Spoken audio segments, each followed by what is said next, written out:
Good morning, ladies and gentlemen. It is a great honor to be here today and inaugurate the Free World Forum Conference. I would like to thank the Free World Forum and especially its director, Mrs. Katarina Tracz, for inviting the Embassy of the Republic of Poland to be the main partner for this year's edition of this conference. As you may already know, our embassy is currently acting as the NATO contact point embassy in Sweden. Our task is to help NATO deliver its information policy goals in the host country. To put it more bluntly, we help NATO get its message through and explain to our listeners what NATO is and what is it not. But I am also still speaking to you as the ambassador of Poland. The topic of today's conference, a new order, Europe's emerging security landscape, is closely linked to my own country's core security interests. Poland is a flank country of the alliance, and we are especially sensitive to shockwaves created by destabilizing actions of Russia in Eastern Europe. What we see is very concerning. One of big members of the international community is actively trying to undermine key principles of the international order that have served us so well in Europe for the last 25 years. It is trying to undermine the principles it itself enshrinked in treaties and charters and had co-authored or signed over the last century. The rules in question are the respect for other countries' sovereignty and territorial integrity, non-intervention in internal affairs, and, last but not least, renouncement of the use of violence to change state borders. It is in defense of these rules the members of the European Community of Nations, NATO members or not, need to stand. The Russian Federation likes to portray itself as a victim, saying that its actions are an act of defense against a hostile military alliance trying to encircle Russia and encroach on its so-called soft underbelly. This is simply not true. In fact, for many years, Russia and NATO have enjoyed a mutually beneficial relationship. In the Russia-NATO Funding Act 1997, both sides declared that they did not consider each other enemies and that they would strive to build world peace together. This was followed by many concrete cooperation initiatives, for example in Afghanistan and Kosovo. Both sides decided to build a strategic partnership, and as a proof to that, the NATO-Russia Council was born. What has changed? My opinion in this matter can surprise some of you. For as impressive as Russia's recent geopolitical stance may seem, or military spending may be, I believe that Moscow's actions are mainly driven by fear of its own weakness. For many years, Russia has tried to secure its grip over a group of countries it considers its historical zone of influence and offer them a political, economic, and civilizational alternative to the West. This grip, however, is weakening. Russia is unable to provide an attractive, sustainable model of development for the societies of countries involved, nor, as a matter of fact, for its own society. We may still remember that the re-election of Vladimir Putin as president of Russia in 2012 led to unprecedented protests, and the not-so-new head of Russian Federation was booed at several public events. If you see this kind of cracks on the wall, you can either choose to believe that you are witnessing a historic tide of growing social aspirations, or you can believe in an omnipresent conspiracy fueled by foreign powers. The Russian state chose to believe the latter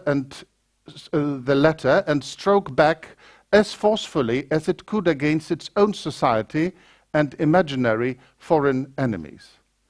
A key element of this counter-strike was a massive propaganda campaign stirring up nationalism, xenophobia and revisionism. To Vladimir Putin's credit, his actions quickly bore impressive fruits. Strong emotions surely can sway hearts and minds in the short term, but it can only get you so far. Russia went on to reassert its dominance in the post-Soviet world. It punished Ukraine for making sovereign political choices not in line with Moscow's grand design, and by punishing it, sent a clear message to other countries of what it calls close neighborhood. It raised international tensions to levels unseen since the Cold War to deter the West from meddling into the Eastern Europe region. Through the use of threats and violence, Russia succeeded in partly destabilizing Ukraine and sending waves of fear throughout the region. Fear can be a powerful tool of control and coercion in the short term, but it can only get you so far. You see, I doubt that gains made by the Russian Federation internally and internationally are sustainable. Despite all the appearances, the military muscle, political assertiveness, and demonstrated self-confidence of Moscow elites, Russia is a power in decline. It has a dysfunctional political system, potentially very unstable, a dysfunctional economy, hugely dependent on the price cycles of the two natural resources, and finally, it is facing enormous demographic challenges in the near future. Declining powers do tend to have erratically, irresponsibly, and can be very dangerous. But sheer military muscle and propaganda, as inventive and efficient as it may be, cannot stop the process of decline. And this brings me again to the title of our today's conference, A New Order. Russia has proven that it can shake the European order, but one should wonder whether it is capable of offering an alternative, or at least complement to complement it with a parallel order of its own design. One should doubt it. 26 years ago, the Soviet bloc collapsed not because of foreign intervention, but because the forces binding it together eroded. This crisis in Eastern Europe today is not caused by Western conspiracies, but by the erosion of Russia's influence and growing aspirations of nations it is trying to subdue. Ladies and gentlemen, I would like to wish you all a fruitful debate today. The topic and problems we are about to discuss are indeed very interesting and important. Let us all hope the future Free Word Forum conferences will have much less interesting material to dwell on. Thank you.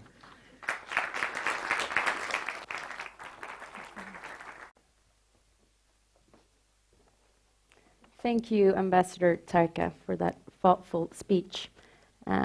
With this, we will start the first panel of this conference. I will just very briefly introduce our speakers and panelists. You have their full bio in the program. Our keynote speaker is Ambassador Jüri Luik. He's currently the director of the Institute of Security and Defense Studies in Tallinn. We also have Director Zajączkowski. He is the director of the Department of Foreign Policy Planning at the Polish Ministry of Foreign Affairs. And last but not least, we have Charlie Salonius-Pasternak, who's a senior research fellow at the Finnish Institute of International Affairs. So please, Ambassador Luik, you're welcome. Oh, sorry.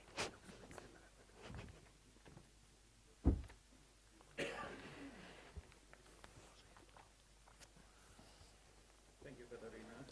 And, my thanks to the Free World Forum for inviting me to this important conference.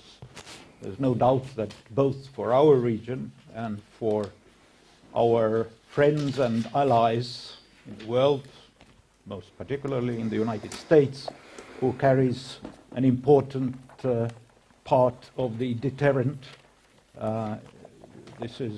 these subjects are of utmost importance. I will focus on regional security, But it is interesting to note that regional security in our modern times can be, when we talk about our region, split into three sub-items. Baltic region, of which we are geographically part, Russian Western neighborhood, where countries like Ukraine are being occupied, and Syria and related refugee crisis, because obviously as part of the European Union, this is our neighborhood, our southern neighborhood. And they all these regions and all the tensions in these three regions play an important part when speaking about our security. Now, there is one common denominator to all these three, and this is obviously Russia. I know that Russia will be discussed in great detail afterwards, but as somebody who has lived now for many years in Russia, I cannot withhold myself in making a couple of remarks. I have also this benefit of not working for the government anymore, so since we're on the record, I don't care.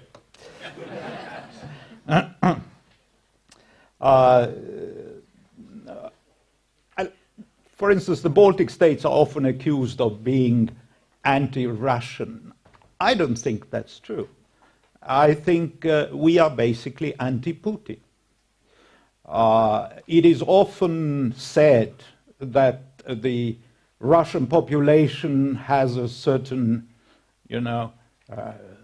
readiness for big power ideas, or they are stuck in the 19th century, etc., etc. I don't think that's true. I think every nation has latent negative aspects to its psyche. Well, some more, some less. But if you have a leader who utilizes them, a leader who plays on them, that is when you get an aggressive country and an aggressive population. Russia's foreign policy is heavily linked to its internal policy. During 15 years of its rule, President Putin, not the Russian people, President Putin, has made a number of wrong choices, has tried, often successfully, that drag Russia back to the 20th century, to the Soviet Union of sorts. President Putin is not representing a political movement. And this is important. He's not representing any type of political movement. His career raised to the presidency was largely, if you may say so, an accident. As you remember, due to rampant corruption in Russia, President Yeltsin chose Putin as somebody who would protect his family and himself. So he was basically chosen as a non-political figure. Putin's own political family is the KGB, former and present officers of that apparatus who brought to their new dazzlingly high posts their background and tools of the KGB of late 70s and beginning of 80s. High oil prices gave President a lot of latitude to turn back Yeltsin-era reforms and often, unfortunately, to destroy the people and institutions which were related to it.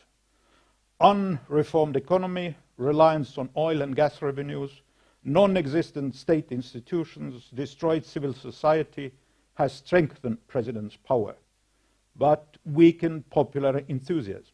The only way to strengthen that, to create enthusiasm, to mobilize the society, is to turn to foreign policy. Russians are still ready to support the dream of big, powerful Russia, and has gotten used to a number of military adventures to guarantee that, to guarantee the popularity of a wartime leader to their president. Dazzling tactical successes, which give excellent TV footage for internal consumption, have brought a number of strategic losses, which will weigh heavily on Russian people. And as for the KGB, the West has become, as it was in the past, a major villain, smart, cunning, who works with military tools, but also tricks people with fairy tales about democracy, free elections, and free media. Let me make one sort of particular point when it comes to military adventures, and this has relevance to our own region. Putin is constantly raising stakes in this high-risk game. While the Ukrainian operation is much closer to our skin, Syrian operation is noteworthy of President taking a number of risks which were not there during the Ukrainian operation. First, the operation is openly conducted by Russian military. It is conducted very far from Russian shores, creating a logistical nightmare. Air Force has been put to the field of a civil war without significant land forces. It has been put to the same theater with the US forces. And most importantly, Russia has chosen the Shia side in this civilizational battle, where Assad, Iran, Iraqi government, and Hezbollah form a list of allies. Sunni countries will exert their opposition with economic measures, but there are also Sunni groups which might turn into more radical steps. The Baltic region looks, of course, much more peaceful, and it has been, after the Cold War, a prosperous and quiet neighborhood. This area was seen during the post-Cold War era as a symbol of new ways of integration and focus on much softer issues like economy, especially IT, ecology, tourism. Well, most of it is still there, but there are additional issues. Today, Russia has decided that Baltic area has slipped in their quiet postmodern way out of its geopolitical grasp, and has decided, in no uncertain terms, to reel it back. Russia has not hidden that it sees the Baltic area as an area of its traditional sphere of interest or influence, and it has used a number of tools, mainly of hybrid warfare, to drive that point home.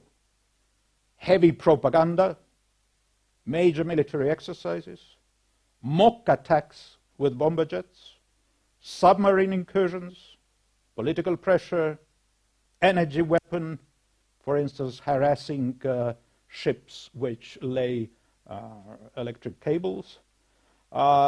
This has all become a new normal.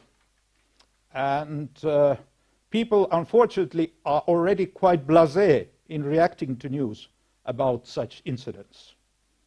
And interestingly so, Russia does not differentiate between NATO and non-NATO members. Its relationship with Sweden in particular, but also with Finland, is quite complicated. And more complicated times might be coming.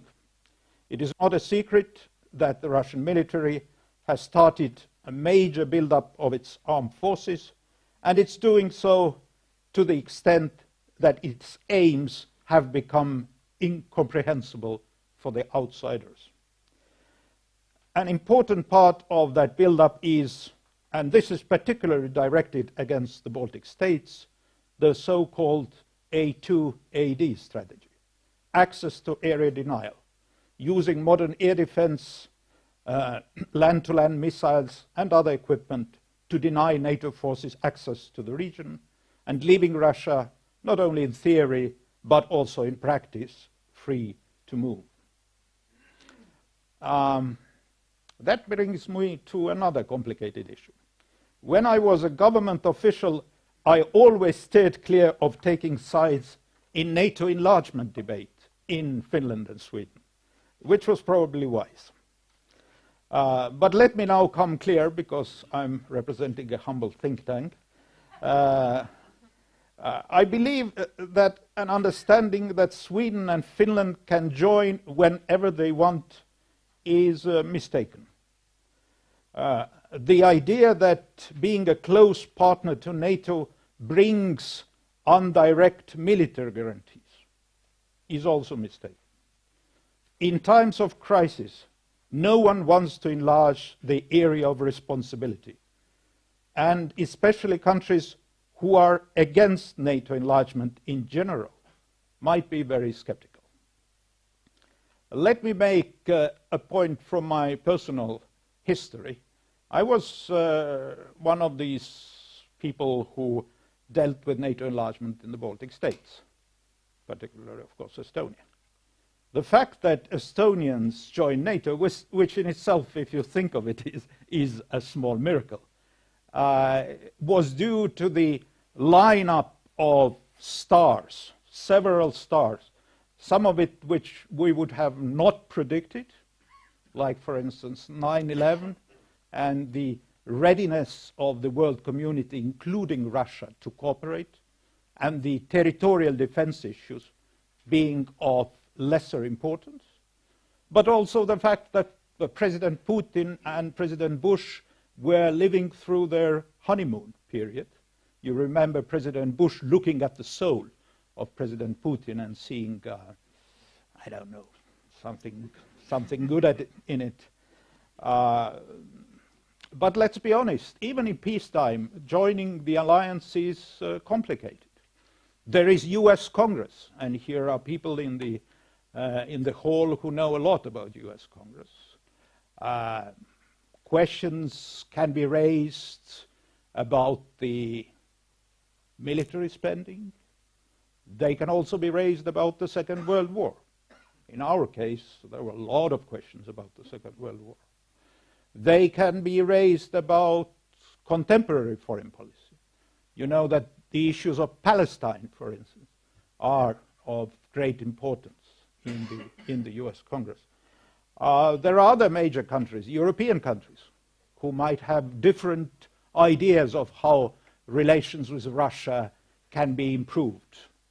Take, for instance, a gas pipeline, which perhaps should be built. I don't think anybody would say to Sweden and Finland, "We don't accept you." I think that is out of the question. People said to us, many people said to us, "We don't accept you." They won't say it to Sweden and Finland. But the fact of actually joining might become, complicated. Is it the time? I mean, is it just now? Should I just now make this move? If people are leading from behind, they might not be as forthcoming as one would expect. So there are issues to be discussed, but I accept that there is an internal political debate, opinion, which obviously is the key factor. But there are other factors in joining the alliance. Sometimes the Nordic cooperation is shown as some type of an alternative. I mean, let's be honest. It can be an addition to cooperation with NATO, but it cannot be an alternative. The Nordic countries taken together, taken separately, taken with Poland or the Baltic states or in whatever capacity, cannot offer a deterrent. And of course, what we are looking for is not fighting a war. We are looking for a deterrent. And there is really one country in the Western community only which can offer that deterrent. That's a fact, and should be taken into consideration. But there can be Nordic cooperation in military spheres, obviously, buying equipment, joint training, all types of military planning consultations, etc., etc. So there is a lot of things to be obviously kept in mind. Finally, let me make one point which we sometimes don't think about, but which I think is very, very important. Now, the issue of refugees is very high on the European agenda. And it is an immensely complicated issue in all the three Baltic states, certainly in Sweden, also in Finland. This debate, when we are debating it, has a lot of relevance to the European unity at large. That is something we would have to keep in mind. It has unfortunately given rise to center-left parties and center-right parties, especially center-right parties. And if you have noticed, President Putin is heavily supporting the parties, sorry, not center, but obviously radical left and radical right. Center doesn't make sense. Radical left and radical right parties, and you have seen President Putin supporting these parties. These parties have one thing in common. They are for sovereignty in one or the other form, and basically they are against European unity. They want to break the European unity.